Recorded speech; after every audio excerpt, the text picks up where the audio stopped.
Welcome to the invisible premise. Every argument rests on assumptions.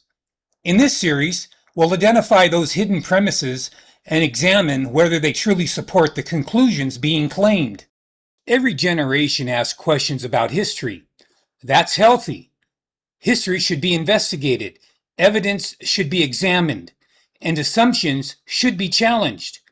But there comes a point where skepticism quietly crosses a line into flat-out denial. Today, some claim that Jesus never existed. Others go even further than that, arguing that Paul never existed either.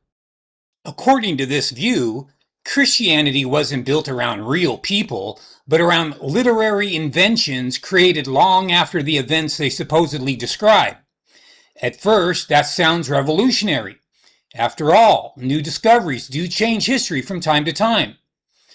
But here's the question few people ask. What would it take to prove that someone from the ancient world actually existed? History isn't a courtroom with security cameras. We don't have video recordings of Julius Caesar crossing the Rubicon or Socrates teaching in Athens.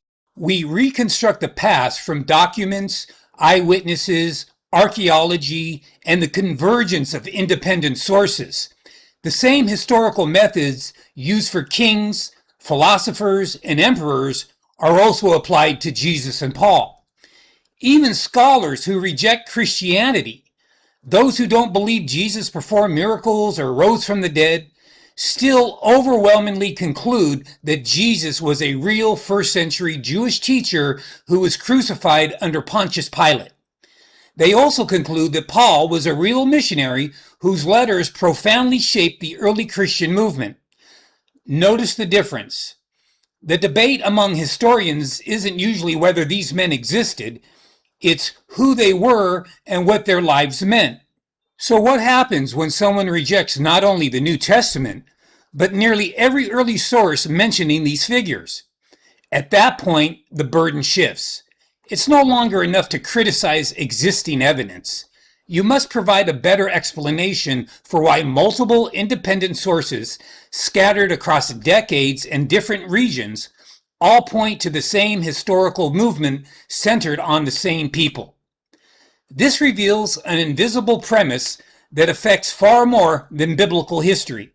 When we become so committed to a conclusion that no amount of evidence could ever count against it, we're no longer following the evidence, we're protecting a belief. Real skepticism is open-handed. It asks, what does the evidence actually say? Denial begins with the answer and works backward until every piece of evidence is forced to fit it.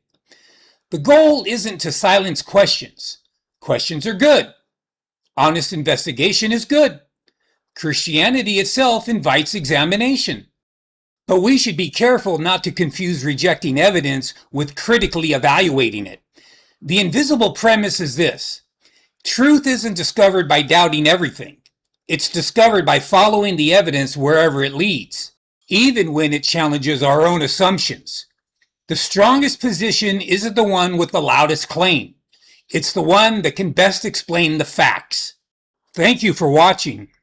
If this episode challenged the way you think, share it with someone who enjoys asking deeper questions.